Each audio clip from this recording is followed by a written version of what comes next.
that. Give you a minute to do that. Okay?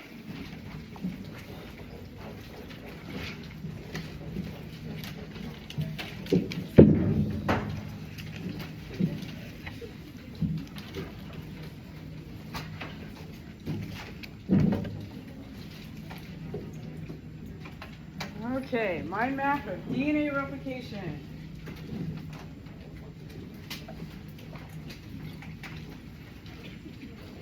That's where we left off last time. Yep. Yep, DNA replication. Yep, just go, from the top of your head, what do you remember about DNA replication?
Just focus on DNA replication. I don't want to know about experiments. I don't want to know about stuff that was early in the chapter. I want to know about replication.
Okay, let's see how you did.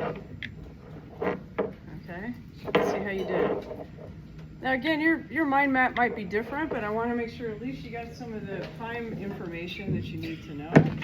Okay, so start out with DNA replication, right? What's the first thing that comes to mind when you think about DNA replication? Okay, structure, what else? Enzymes. Let's start with enzymes. What are the enzymes we need to use? What's the first one? Helicase, primase, what else? DNA polymerase. DNA pol 3, and then ligase. Okay. When does DNA replication happen? S phase. Good. So we're going to have S phase here. Okay. What else do you need to know? How is DNA read? It's read what? 5. No, it's read 3 to 5. And it's made 5 to 3. Okay? What else do you have on your about DNA replication? What is it? Good, it's semi-conservative.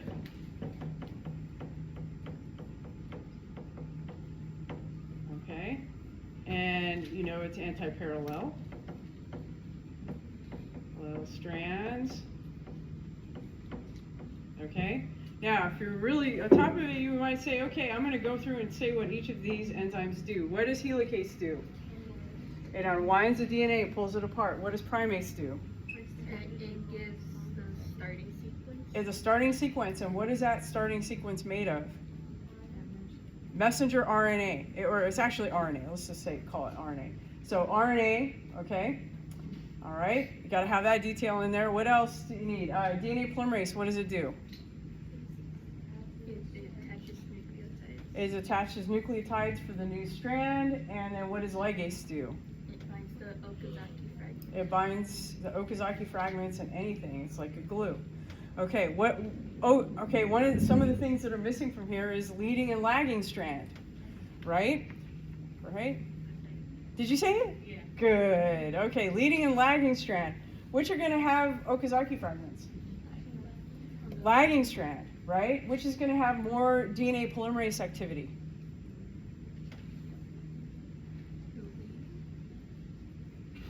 Ooh, that's a good question. Which is going to have more activity?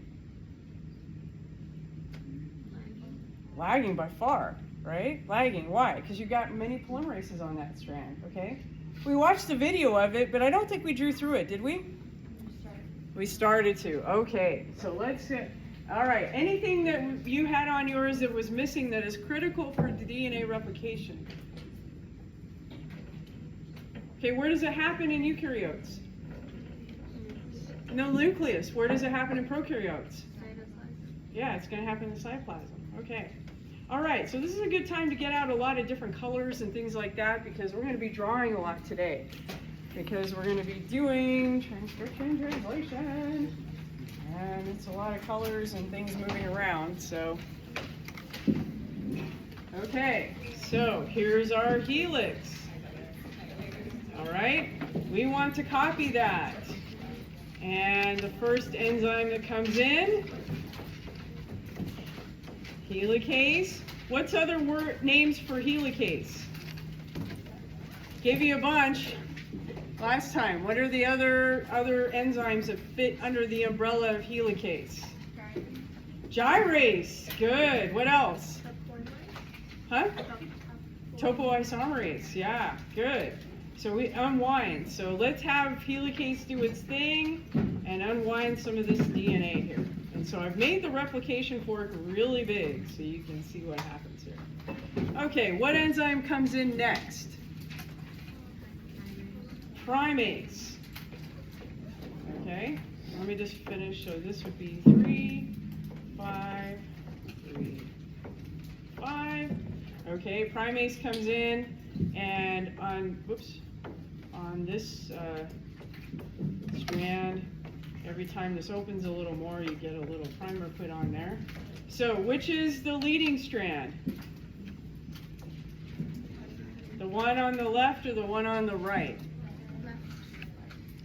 Okay, well, here's a hint. It's this one. Okay, it's that one. That's the leading strand. What's the other strand? The lagging strand. Okay, what enzyme comes in next? Okay, don't just say polymerase. There are 7 major bacterial polymerases. If you just say polymerase, that might have worked for Bio-1, but it doesn't work for micro. What polymerase is used? DNA polymerase 3. Okay, that's going to be important as we talk about mutations and things like that. So DNA Pol 3 is going to come on in here. Okay, all right. And it's going to add new nucleotides complementary all along here, right? And according to what Chargaff's rules? What are Chargaff's rules? Targaf said A binds with T and C binds with G. Remember that? With 3 hydrogen bonds between C and G and 2 between A and T. Okay? All right, so as we make all these DNA things here, these sequences, this will go on. It's a little bit longer. Okay.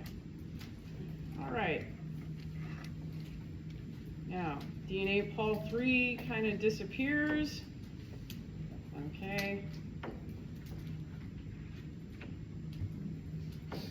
DNA pol 3 is gonna go on here. Okay, and what enzyme comes in next? Ligase. And what is it going to do? Well, it's going to link the Okazaki fragments together.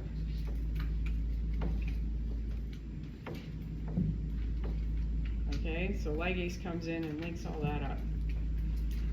Okay, we have some ligase that works on the the leading strand, but not as much. Okay. All right. What do we end up with? We end up with a DNA molecule that has 1 old strand and 1 new strand, and it should be a copy. And this would be 3 prime. This side would be 5 prime. This is 3. This is 5, and so forth. Okay. Once you get caught up with your drawing, okay. Yeah, question? You just itching, okay. Itchy scratchy, all right.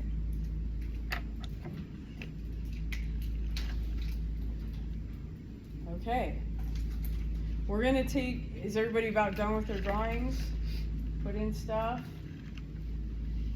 Good. Huh? Question? No? All right. So, with your buddy that's sitting by you, okay, don't look at your notes. Try and do what the process of replication just from memory, okay? Draw it out with your buddies, your study buddies, okay? All right. Clean sheet of paper, start from scratch, okay?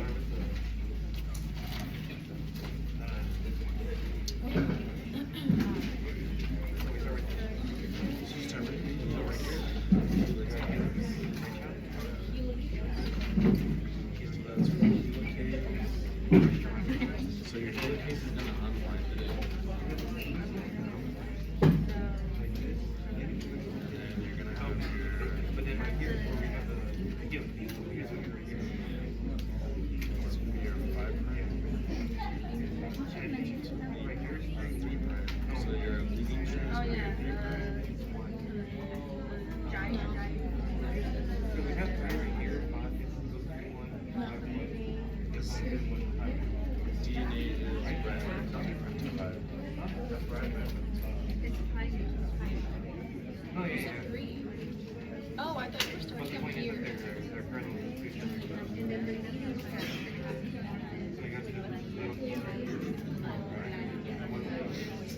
then what? You have your primase, which means.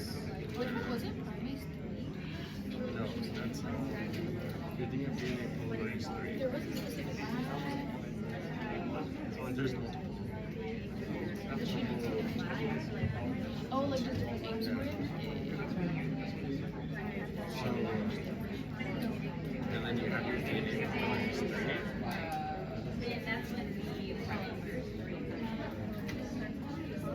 And what? That connects to your Okazaki fragment. And then your ligase. No, your ligase is the one that connects your Okazaki.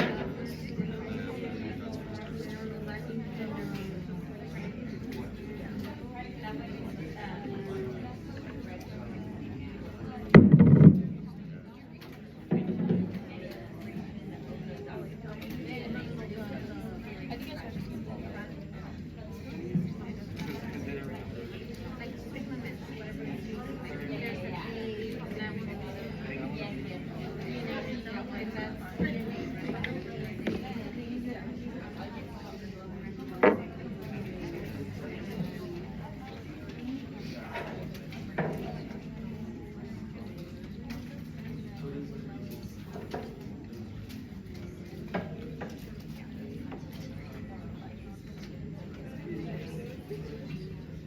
Okay, what questions do you have on this? After going through it by yourselves or in pairs or in threesomes, okay? What questions did you come up with? Oh, yeah. For your drawing, Yeah. you said we copied it from 5' to 3', but why is the arrow going to the 5' side for the read? It reads 3 to 5. And this one that's made is going to be made 5 to 3. Okay? Yeah. Good. Yeah. That was here. Okay? Read 3 to 5. The new strand will be 5 to 3. Good question. Okay. All right. What other questions did you come up with while you were drawing this out? Yeah. If I remember correctly, does DNA polymerase 1 replace the primers of DNA nucleotides? There's an exonuclease that does. Yeah. DNA Pol 1 can proofread a little bit, but it's mostly proofreading that Pol 1 does. Yeah. Yeah. Okay, cool. What else? Yeah. Where does a primase come in? As soon as that DNA unwinds, primase will start making its little mRNA or its little RNA molecules. Usually you see one or so on the leading strand and several on the lagging strand. So as soon as it unwinds, it does it. Because, I mean, if you think about eukaryotic cells, they have 1 hour to do this. To copy 6 feet of material, 3 meters of material. So there's going to be, but how many sites for replication does the bacterial chromosome have? 1. What is it called? Ori. Yeah, the origin of replication. Ori. Yeah. Okay. Good. What other questions do you have? Does it help to draw through it and see the video and okay, all that good stuff so it's fresh in your mind? Good. Okay, cool. All right, so, okay, yep, Pol 1 replaces the primers, there we go. Okay, so, as we talk about, replication, okay, new strand. So here's a nice little strand here. Which direction is the new strand going to be made? Left to right or right to left?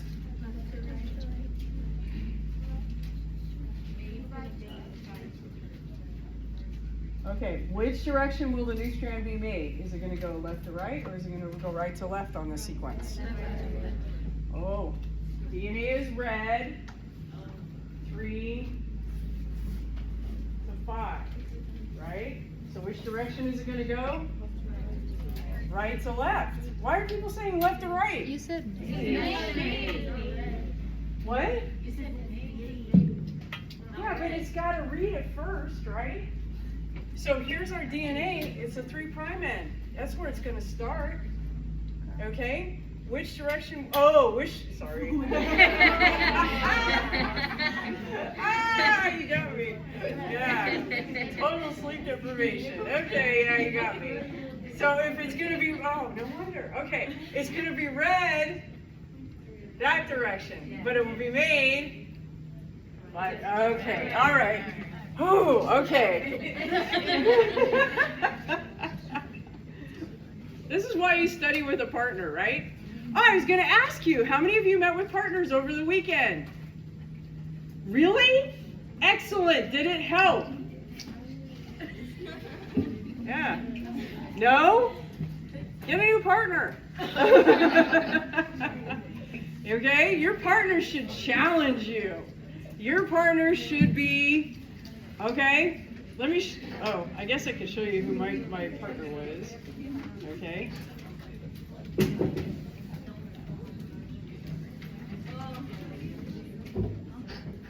This was my study partner in college. Yeah, her name's Monica Gandhi. She's an MD, MPH, Masters of Public Health. She runs the HIV/AIDS clinic at UC San Francisco. okay? She kicked my ass repeatedly, okay? No, not literally. We're not out there rumbling in the after lab or anything, but academically. And she had a sister that was a year younger who's now head of oncology research for, I think it's GlaxoSmithKline. So, I mean, they did really well. But I gotta tell you, find a partner that challenges you. She challenged me, okay? Totally challenged me. And yeah, so cool. So find somebody that will challenge you. Okay. All right, let's talk about one of my favorite topics, which are mutations. A mutation is a permanent change in DNA sequence. Okay? That's what a mutation is. You get DNA polymerases are not they make mistakes. They make mistakes every 10 to the 5th base pairs or so, which is pretty frequent. But good thing to know is that these spontaneous mutations that are made because polymerase screws up can be repaired. A lot of times they can be repaired, okay? So, but we have these things called mutagens that cause mutations that increase the mutation rate above, I forgot my laser pointer, cat's got it or something. They increase the mutation rates above the spontaneous mutation rate, okay? We're looking at this really closely, okay? Part of my gig over the weekend was to talk to the firefighters that fought the Eaton and the Palisades fire, okay? In the state of California, if you're a firefighter and you get cancer, it's automatically covered by workers' comp. Why? Because wildland fires are extremely toxic. And these young kids young people that are really nice and fit in shape, I looked at them and thought, oh no, 20 years from now, okay? Because why? They breathe in all the smoke. The smoke's on there. In fact, yeah, and they don't, they go out and fight fires, and then they go into the cab of the fire truck, and then they get all their clothes I mean, it's horrible. It is horrible. And right now, we're watching very closely what's happening at the site of the Eaton fire. We're not done, okay? The levels of lead in the soot and the air that is being sampled around the Eaton fire in particular is 10 times higher than legal limits, EPA limits. Okay? So just because these folks' houses survive the fires, they may never be able to live there because it's too toxic. Okay? Why? It's covered with mutagens. All of these lights, okay, you've got mercury, you've got lead. Okay, lead is just one thing we're looking at. When you put fire retardants on couches and things like that, those are carcinogenic, they're mutagens.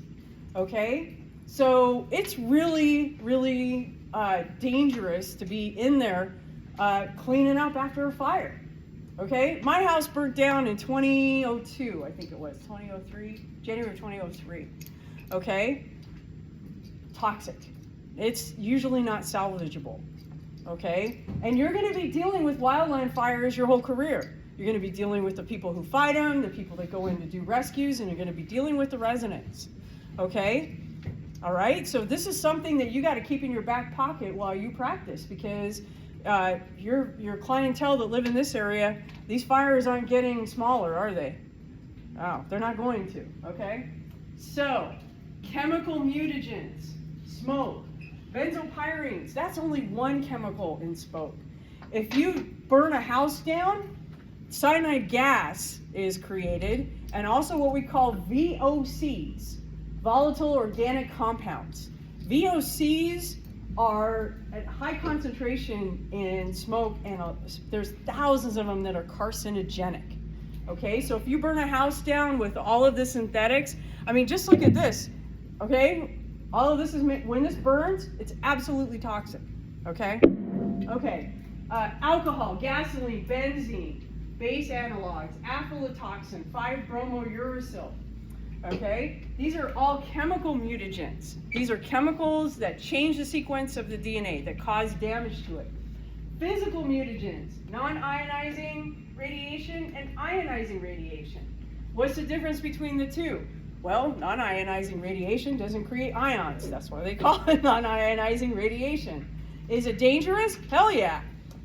What about ionizing radiation? Absolutely. You've all had an X-ray, right? That's a mutagen, okay? Gamma rays are stronger. They come from things like cesium-137 and from outer space, okay? So, and then we have biological mutagens. These are oncoviruses like HPV and hepatitis B that can cause mutations that lead to permanent changes in the DNA. Okay? Now, can you see the thymine and the 5-bromouracil very similar in structure, just this one group is different.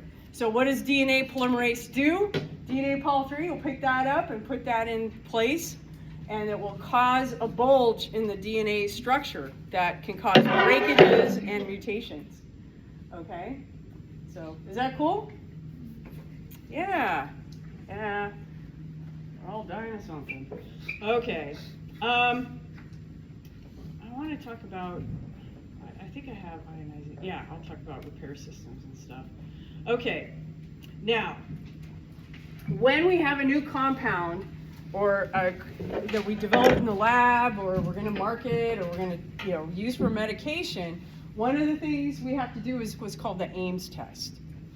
Okay? The Ames test is done in bacteria, and it's much safer than doing it in humans. Okay? All right? So, how does this work? Well, we have a nice minimal media plate. Okay, and we start out with bacteria that are HIS minus. What does that mean? His minus. What does that mean? Okay, all right. We've got an amino acid called histidine. Okay, if this microbe cannot, the strain of Salmonella that we use is a His minus mutant. This is a mutant. We start out with a mutant. Okay? Which means that it cannot make histidine, that amino acid. And so, in order for it to grow on here, it's got to mutate. It's got to go from His minus to His plus. And then it can grow here. Okay? So, what do? We take our Salmonella His minus, okay? Take the Salmonella His minus, and we expose it to the chemical that we're going to test. How many chemicals can we test at a time? 1, okay? In fact, if we look at pharmaceutical drugs, 90% are eliminated by this test, by Ames test. If it makes mutations, and we can detect them during Ames test, those companies aren't going to spend money to go and develop it if they already know it causes mutations. They get pulled off the table. So, yeah. Okay, so the more colonies on the plate, the stronger the mutagen, right? Because we take it, expose it to the chemical, plate it out.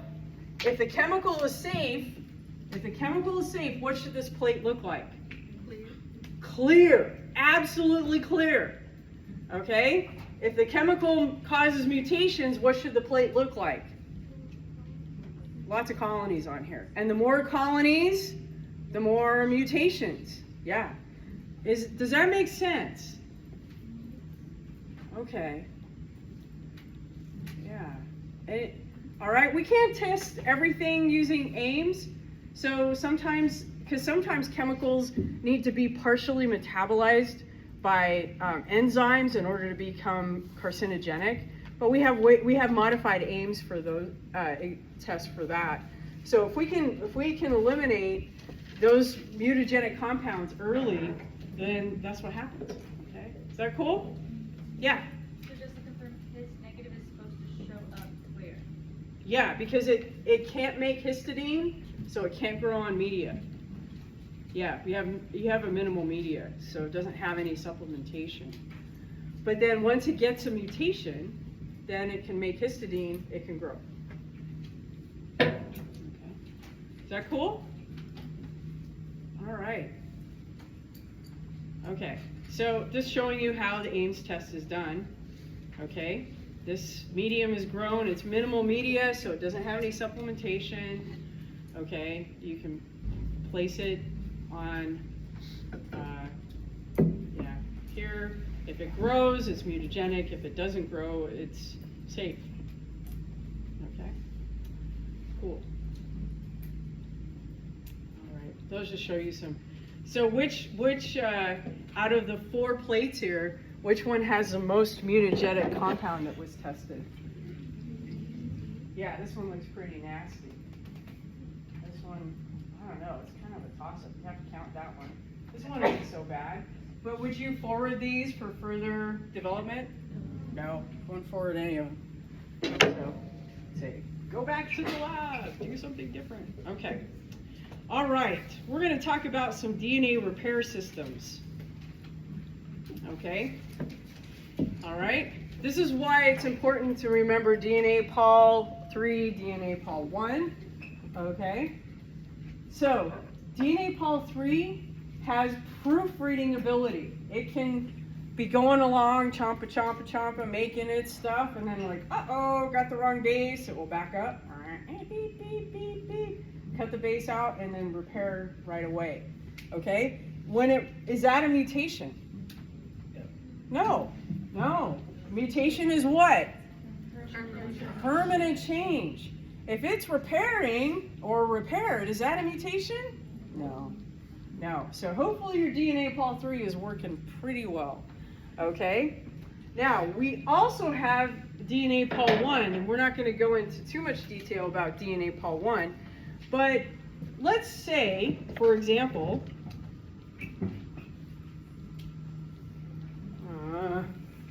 okay, let's say we have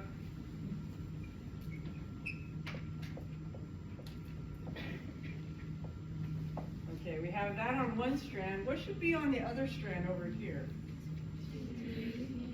Okay.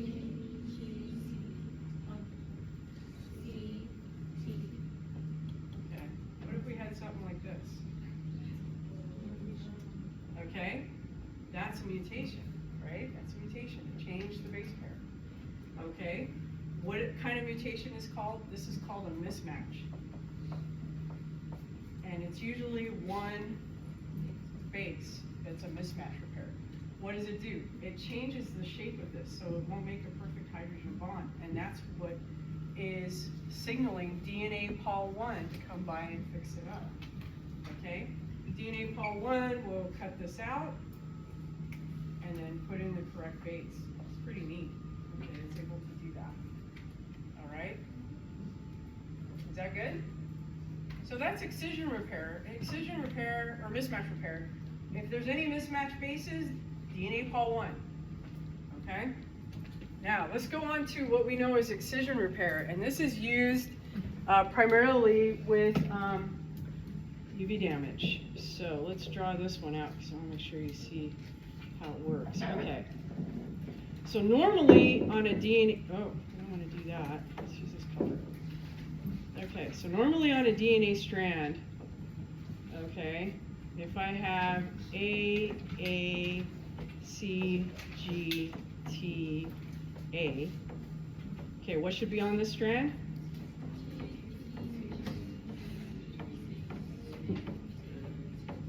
Good. And how many hydrogen bonds?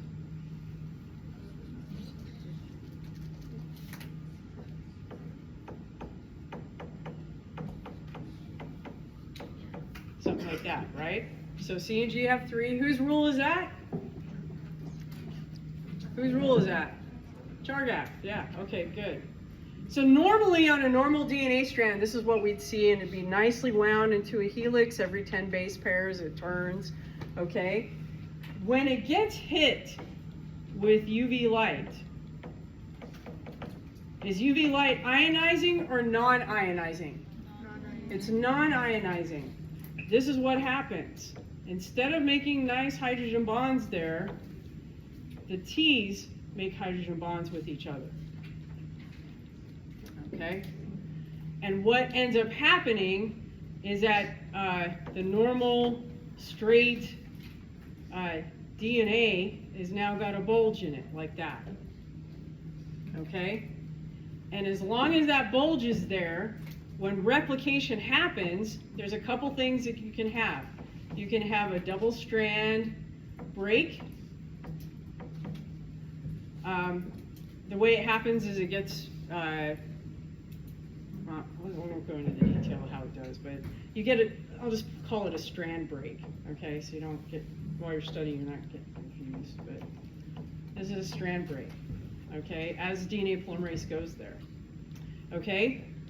Is everybody cool with thymine dimers? Is there any safe, allowable amount of radiation like UV? No, absolutely not. So if there's UV light coming through here, are you getting thymine dimers made? Yeah. Absolutely. You go out in the sun, what happens? You get thymine dimers. If you get enough of them, what happens to your skin? Gets red. It burns, and the cells go into apoptosis and you peel it off. Okay? So that's it. So let's look at how excision repair works. Excision repair removes these thymine dimers. Okay? All right, excision repair. What happens? Thymine dimer gets distorted along here. There's a nuclease that comes. There's actually 15 proteins that assemble to do this. It's pretty amazing. And then DNA poly comes along and ligase fixes it up. Okay? All right. So hopefully, when you're young and strong and not too many thymine dimers, you can repair all of them. Okay? There are some patients that you will run into that will have mutations in this repair system. Okay? What kind of cancer do you think they show up with? Skin cancer at a young age. And then the first thing you want to do is make sure you do a genetic analysis to find out what are they missing. The genes that are used for repair, for excision repair, are the ERCC genes. Okay? It goes from 1 to 15, I think, for the ERCC genes. Okay? And there's 15 different proteins that come in, recognize that damage, cut it out. That diagram makes it look so simple, but it's actually pretty complex. But if you see a skin cancer patient, okay, especially if they're young, you start thinking, oh, there must be a mutation in here because they're not repairing really well, okay? All right, so you need multiple enzymes and that, okay? Now, what can happen if this system doesn't work? Okay? There's a disease called xeroderma pigmentosum. We abbreviated XP. Okay? These folks go out in the sun. If you had an XP patient right now and they were exposed to that, a lot of them would be screaming in pain because they're making thymine dimers so much it's damaging and burning their skin. These poor children that have XP, they have critical mutations in the ERCC genes. Okay, they can't be out in the light, no light. And even light bulbs give off some UV, depending on how they're made. And so these kids have to be in darkness, okay? This is a patient, you can see all the lesions on the face, right?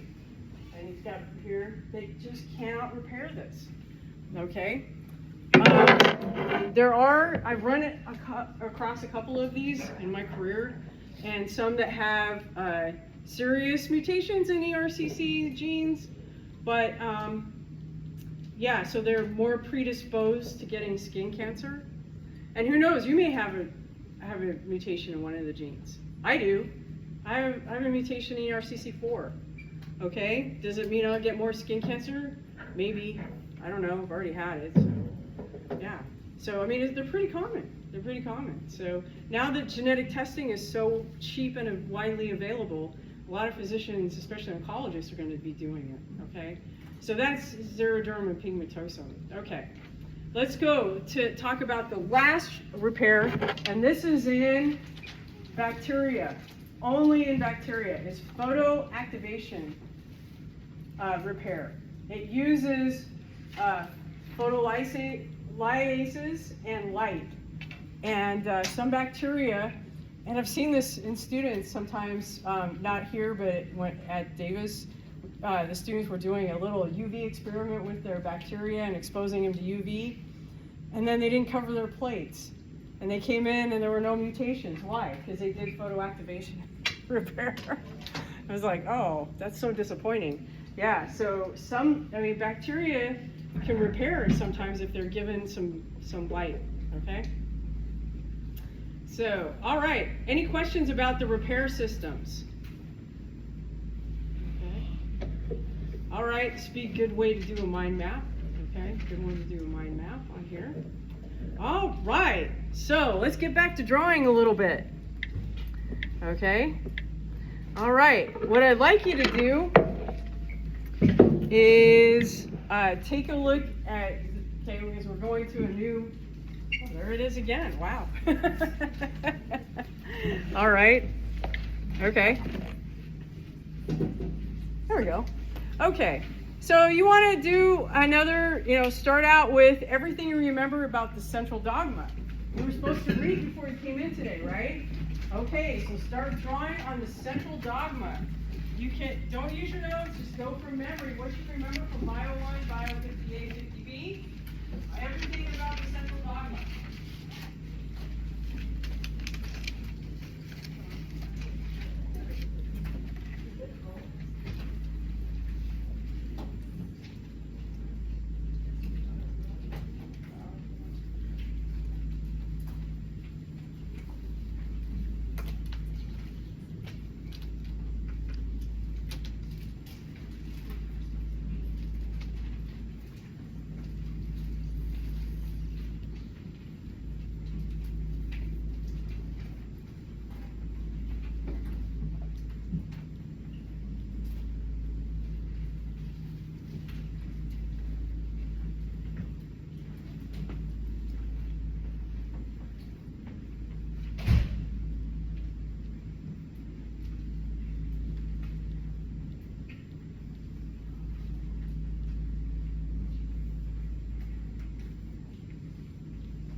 Okay, those who didn't prep, it's kind of scary, huh?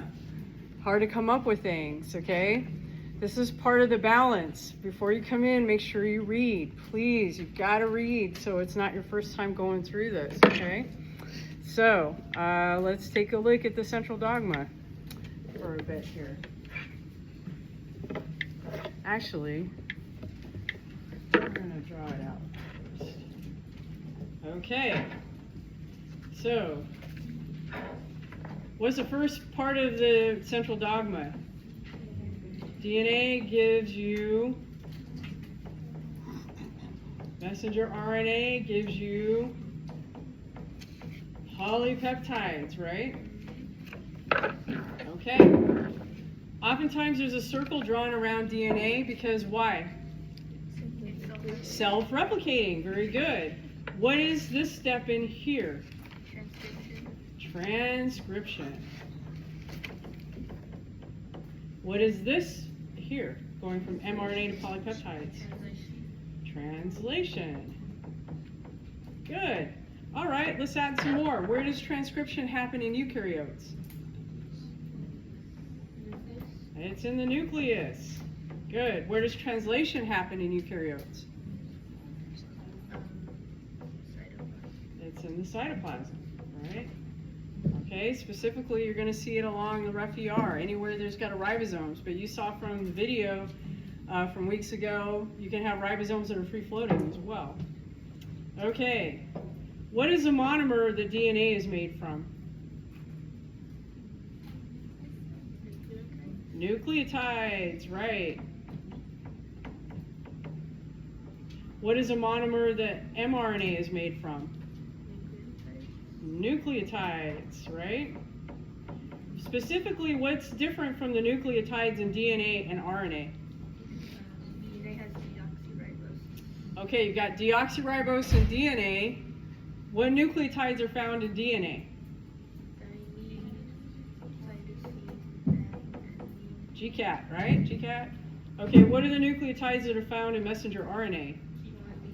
GCal, yeah. Okay, and you should know the names for all of those. I'm just abbreviating for time. Okay, what is a monomer of a polypeptide? What is a monomer of a polypeptide? Back chapter 2, what is it? Amino acid, right. Amino acid, okay. All right, cool. And how many amino acids are there? 20 different ones. Okay, good. All right, so this is the general flow of DNA. We get the information from DNA, it goes to messenger RNA, makes polypeptides. That's the central dogma. Okay, any questions about that so far? Is your memory sort of being jogged a little bit? Right on. Okay, good, good. Okay. All right, so we got some more details there, okay? RNA can go back to DNA with reverse transcriptase and some viruses, okay? So, and that's it. So now we're going to go on to part 2. Part 2.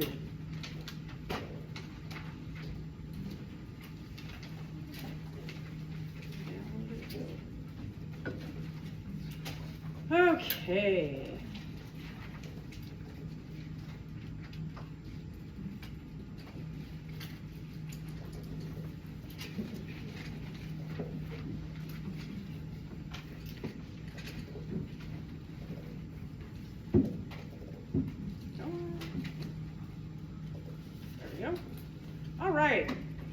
Who's on here?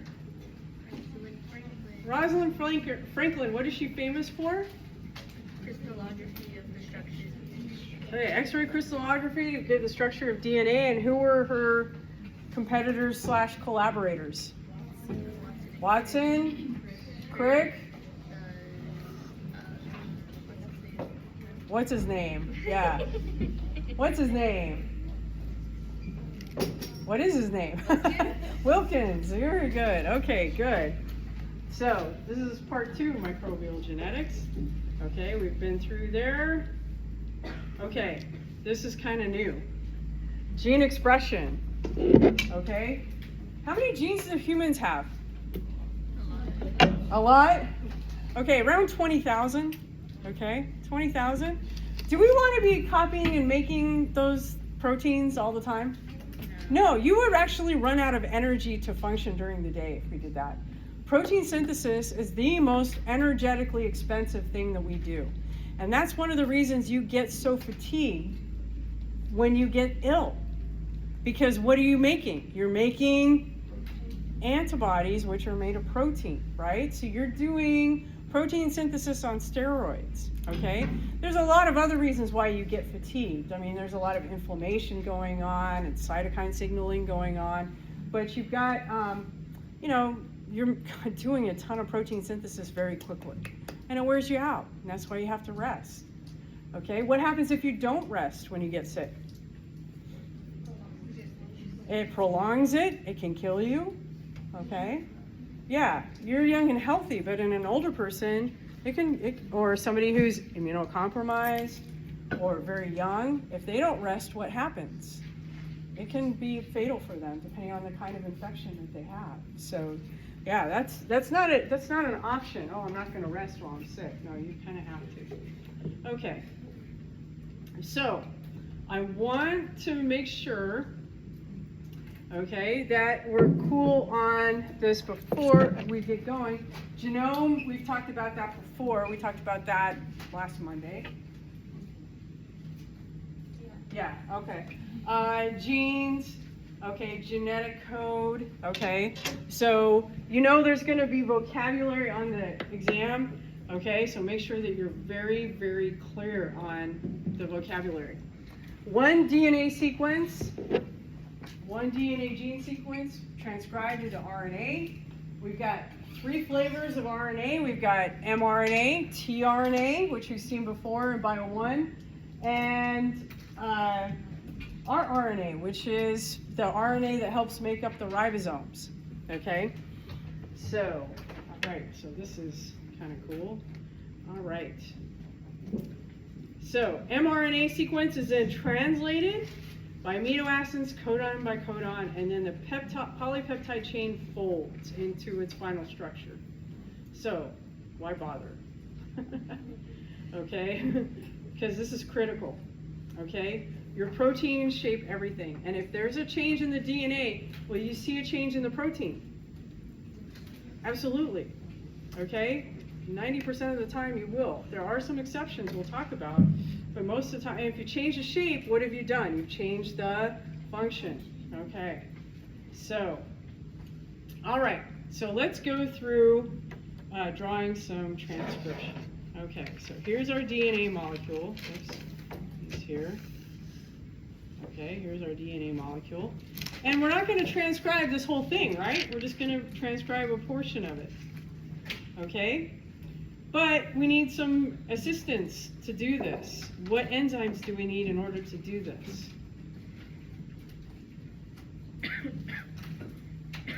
What is going to unwind this thing?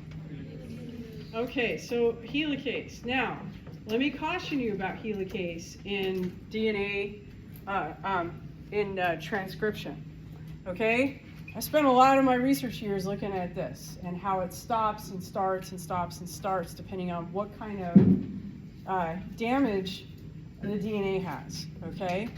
Your textbook, depending on the edition, may leave out helicase. But don't be fooled. Anytime you have to open up that strand, you're going to have to use a helicase somewhere. And it may be only 1 or 2 molecules. It's not going to be like having to replicate everything, but it's going to be there. Now, what will be mentioned in your book is that RNA polymerase can unwind the helix. That's cool. That's something that the DNA polymerases can't do. So as you unwind this strand, so just be aware. Okay, you're going to think automatically of mRNA, of RNA polymerase, but also remember that helicase has got to be in the background somewhere. Okay, is that cool? Okay, so we got helicase, and then after this unwinds, okay, and let's say that the gene that we're trying to get right here, okay, that's the structural gene, okay. And we need an enzyme. And what's the enzyme that's going to come here and assist? RNA polymerase. Now, there's a number of RNA polymerases too. RNA polymerase is good enough. Okay. But where does RNA polymerase figure out where to start? There's no primase here, so how does it figure out where to start? Okay, right here you have something called the promoter. You've heard of those before? Promoters, okay? This along here is a structural gene.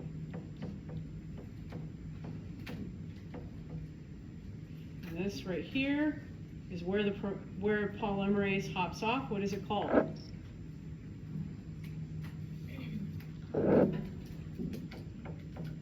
It's called the terminator. Okay, the terminator. All right. Now I want you to think about this for a moment. The promoter and the terminator, what are they? They're sequences of DNA that you inherited from your parents. Okay? Do you have all your promoters and terminators right now? Yeah. Yeah, you've been doing transcription for a long time. You've been fairly successful at it because you're pretty healthy and all that good stuff. But where did you get your promoters from? Well, the promoter and the terminator, those are sequences of DNA that you inherit. Okay, now, can the promoter and the terminator get mutations? Absolutely, it's DNA. It can get mutation anywhere. Okay? So, what happens in eukaryotes here? Tell me what's going to happen. RNA polymerase will come in, right? Bing, bing, bing. And it's going to make a single-stranded molecule. And where will it hop off? The terminator. Yeah, it's going to hop off there. Okay? It's going to hop off there. Okay? Does anything happen with this strand over here? No. Okay? In fact, if we did need to make a copy of the gene here, make some RNA, we can't do it. There's too many enzymes there. They have what's called steric hindrance, where they can't get in to do anything. Okay? So, it's only this little section that gets copied right here. This is the messenger RNA strand. Okay? When RNA pops off, RNA polymerase pops off, what happens? Well, the messenger RNA is released, and what's going to happen to this molecule? It's going to rewind just like this. Okay? All right. So far, so good? Okay. Now, let's look at what happens in eukaryotes. We're not done with the messenger RNA. Okay? Because when we have messenger RNA in eukaryotes is, everything that we have. Remember how a couple weeks ago when we were talking about viruses, how viruses can integrate into your DNA? Okay? All right? There are sections of this mRNA that are not critical and not needed for translation. Okay? Do you remember this from Bio 1?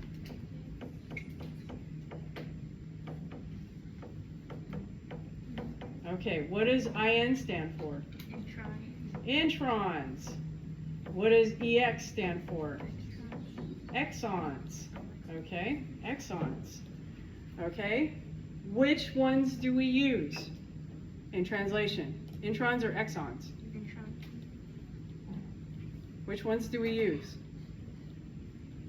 You didn't read this part, did you?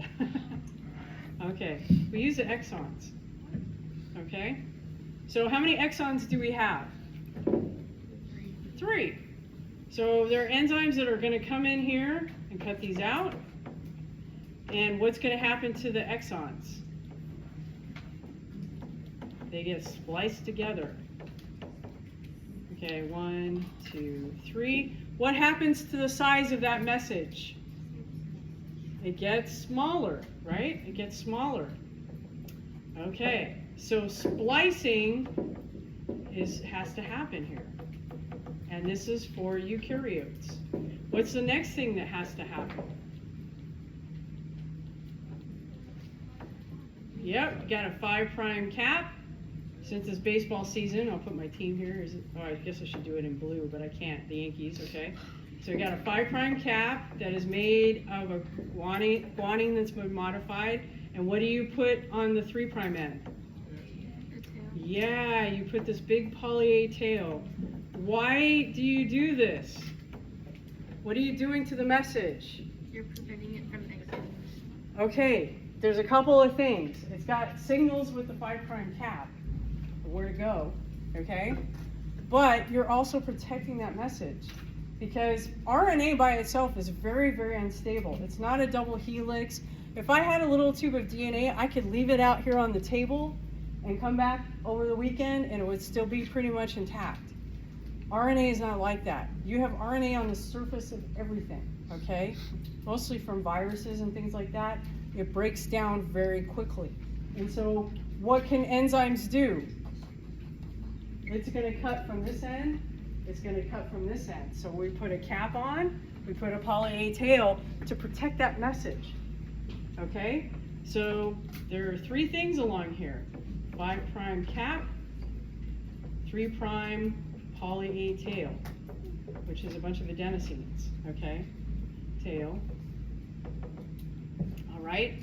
And then once all this modification, what's called post-translational modification, once that is all done, this can go where? Where's it going to go? Outside the nucleus. Okay, it's going to go to the, out to the cytoplasm. Okay? Is that cool? All right. Now this is only in eukaryotes. Do prokaryotes do splicing? No. No, prokaryotes do not do splicing. They don't need to. They have such a compact genome, they don't need to do splicing. Ours is a mess. Okay? Even though they're older than us by billions of years, their genome is really compact. Okay? Is that cool? Okay, so let's see some variation here. Okay? So, transcription. This is in a prokaryote. A prokaryote has a promoter that is very famous because they call it a tatabox. There it is, because it has that sequence TATA. Okay? You can call it TATA if you want to. That's too big. Okay? All right, so this is a tatabox. Okay? And in order for in prokaryotes to start transcription, they need a transcription factor that will bind to that promoter. Okay, very different than what we do. Okay, so, all right. So we've got RNA polymerase binds to the promoter. RNA polymerase unzips a small area to be transcribed. And then it does its thing. Same rules. Things are read 3' to 5, made 5' to 3, okay? And then when the RNA polymerase is done, it hops off and the transcript is released. And it's a fairly small transcript, okay? Eukaryotes have these huge long transcripts. Bacterial transcripts, 100 base pairs. That's about it. 100 to 1200, that one order of magnitude, okay? Now, this is what's really cool. You'll see this a lot in bacteria. As soon as it opens up, guess what? Here comes RNA polymerase, and they start making this and making it so you can have several RNA polymerases just back to back making, transcribing that part of the DNA. Isn't that cool? Okay, I'm going to stop there for today. Is your brain full? Yeah, okay, all right. Okay, so I'll see you Monday is our next Quizzy Wizzy, right? Dang. Ooh, I hope so.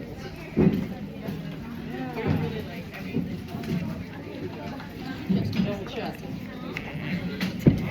Monday, do you think we'll get our second quizzes back? What? I can't hear you. What? Sorry, on Monday, do you think we'll get back our second quizzes? Oh yeah, I have your second quizzes.